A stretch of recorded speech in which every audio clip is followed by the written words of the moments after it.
Hello बच्चों, तो लेकर आए हैं डिफरेंशियल कैलकुलस का लेक्चर नंबर 04। और लेक्चर नंबर 04 में हम सीखेंगे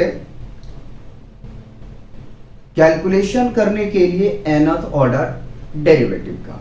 और हमारे लिए बहुत जरूरी भी है, इसलिए जरूरी है क्योंकि आगे में जो टॉपिक है वो है लेबनिज थ्योरम, उसके बाद में टेलर और मैक्लूरिन, इन दोनों सीरीज को लगाने के लिए, इनके एक्सपेंशन को सॉल्व करने के लिए हमें nth ऑर्डर डेरिवेटिव का कंसेप्ट क्लियर होना चाहिए। अगर क्लियर नहीं होता है तो हमें काफ़ी प्रॉब्लम को फेस करना पड़ेगा।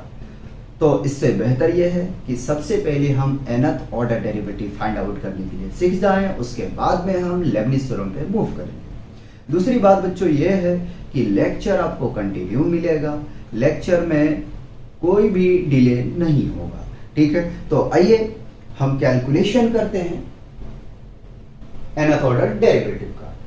उससे पहले आप लोग से एक छोटा सा रिक्वेस्ट है कि अगर आप चैनल पे न्यू हैं तो प्लीज चैनल को सब्सक्राइब कीजिए और अपने दोस्तों को भी शेयर कीजिए। फर्स्ट हमारे पास में जो nth order derivative find out करना है, ठीक है, या कह सकते हैं फॉर्मूले हमारे पास में है, उनका हम कैलकुलेशन करने जा रहे हैं।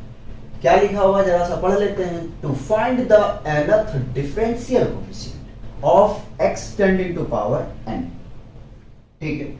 तो क्या करना है, nth differential coefficient find out करना है x tending to power m, ठीक है। तो हम मान लेते हैं कि y is equal to function given है x tending to power m, ठीक है। अब क्या करना है कि जो हमने बेसिक डिफरेंशिएशन सीखा है उसी के बेसिस पे हम इनका डेरिवेशन फाइंड आउट करेंगे। डेरिवेशन नहीं करना चाहिए, ड्राइव हम करेंगे, ठीक है। तो देखते हैं क्या फॉर्मूला आता है, ठीक है। Differentiating both side with respect to x, y का जब आप डिफरेंशिएशन करेंगे तो y1 इज इक्वल टू, हमें पता है कि अगर कोई भी आपका पॉलिनोमियल फंक्शन हो, ठीक है, या तो फिर एक्सपोनेंशियल फंक्शन हो, ठीक है, या तो कह सकते हैं अलजेब्रिक फंक्शन, ठीक है, या ट्रिग्नोमेट्रिक फंक्शन हो। सबसे पहले हम क्या करते हैं कि उनका पावर का डिफरेंशिएशन करते हैं, ठीक है। तो पावर का डिफरेंशिएशन करेंगे तो आपको मिलेगा m, और पावर में 1 सब्ट्रैक्ट करते हैं ना, तो m माइनस 1, ठीक है। अगेन जब y1 का डिफरेंशिएशन करेंगे तो y2 is equal to m bracket m minus 1 x tending to power m minus 2, ठीक है। अगेन डिफरेंशिएशन इसको करेंगे, थर्ड ऑर्डर तक हम डिफरेंशिएशन करेंगे, फिर डायरेक्ट हम nth ऑर्डर पे पहुंच जाएंगे, ठीक है। तो y3 is equal to m into bracket m minus 1 into bracket m minus 2 x tending to power m minus 3, ठीक है। इसके पावर में आप 1 सब्ट्रैक्ट कर देंगे, ठीक है। 1 सब्ट्रैक्ट करेंगे तो आपके पास में -3 आ जाएगा, जो हम सो नहीं कर रहे, और इतना तो आपको पता होगा, ठीक है। इसी तरीके से कंटिन्यू आप डिफरेंशिएशन करते चले जाएंगे तो फाइनल स्टेज पे आप पहुंचेंगे yn is equal to m into bracket m minus 1 into bracket m minus 2 and so on, n factor आप लिख सकते हो, ठीक है। तो हम डायरेक्ट लिखेंगे m माइनस n माइनस 1, ठीक है। m से 1 हमें कम लेना है, ठीक है। देखो पावर में 1 सब्ट्रैक्ट हो रहा है तो हमने n माइनस 1 यहां लिया, ठीक है। अगर इंक्रीमेंट होता तो इंक्रीमेंट हम करते, और x tending to power m को ऐसे ही रहने दो, माइनस n कर दो, ठीक। यहां तक कोई कंफ्यूजन नहीं होना चाहिए, ठीक है। थोड़ा सा सिंप्लीफाई करते हैं तो yn is equal to m into bracket m minus 1 into bracket m minus 2 up to m minus plus minus n minus minus plus 1 into x tending to power m minus n, ठीक। यहां तक कोई problem नहीं होनी चाहिए, ठीक है। चलो जी, इसको बंद कर दिया जाए, ठीक। If n is equal to m, then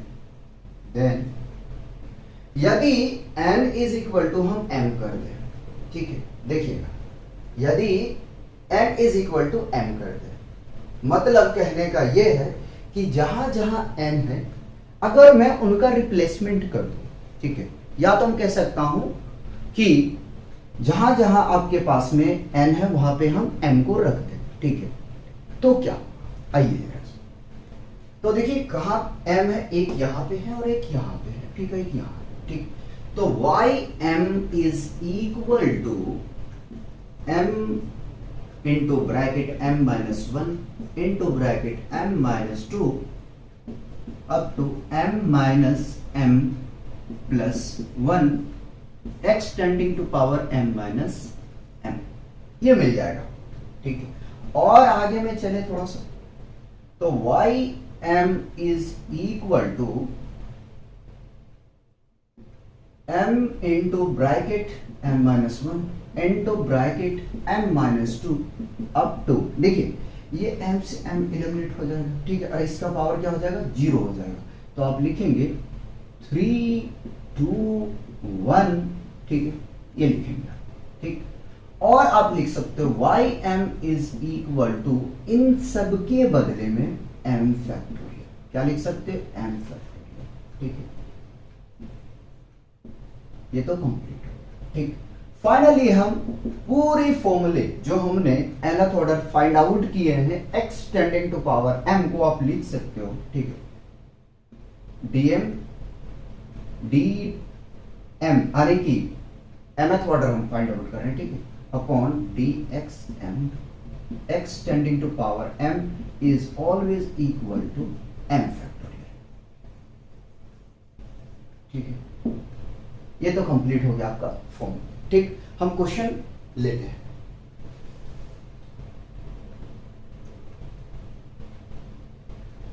find fifth order derivative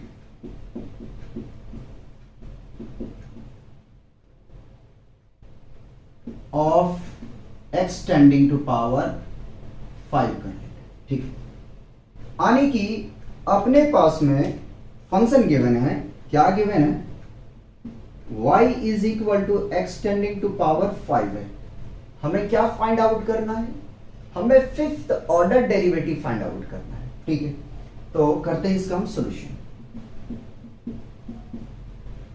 solution में, ठीक है, सबसे पहले differentiating both side with respect to x, ठीक है, तो y का डिफरेंशिएशन करेंगे तो y1 मिलेगा हमें, एक बार डिफरेंशिएशन शो कर रहा है ना, y1 मतलब एक बार, पावर का डिफरेंशिएशन है ना 5 और 1 अब सब्ट्रैक्ट कर दो पावर में तो 4 मिलेगा, अगेन डिफरेंशिएशन करेंगे यानी कि y2 is equal to 5 into 4 extending to power 3, subtract करते चलेंगे, अगेन डिफरेंशिएशन हमें 5 बार करनी है, ठीक है, तो 5 इंटू 4 इंटू 3, ठीक है, एक्सटेंडिंग टू पावर 2, ठीक, 4 टाइम्स जब आप डेरिवेटिव निकालेंगे तो 5 into 4 into 3 into 2 extending to power 1 आ जाएगा, ठीक है।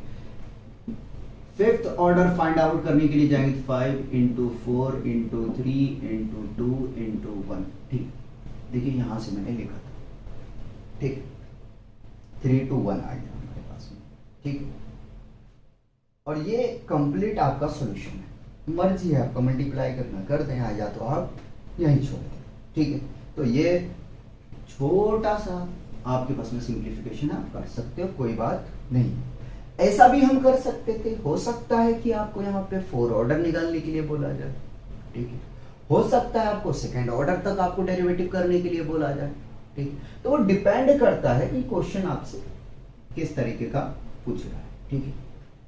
तो फर्स्ट फॉर्मूले हम निकाल चुके हैं, उसको देख चुके हैं कि जब हम nth ऑर्डर या तो mth ऑर्डर फाइंड आउट करना है तो हमें क्या प्रोसेस हमारे लिए होना चाहिए और किस तरीके से हमें करना चाहिए, ठीक एम फैक्टोरियल को जब आप खोलने जाओगे ना तो यही मिलेगा आपको, कंफ्यूज नहीं होना है, ठीक है, बिल्कुल कंफ्यूजन नहीं होनी चाहिए, ठीक है, कॉपी किया जाए।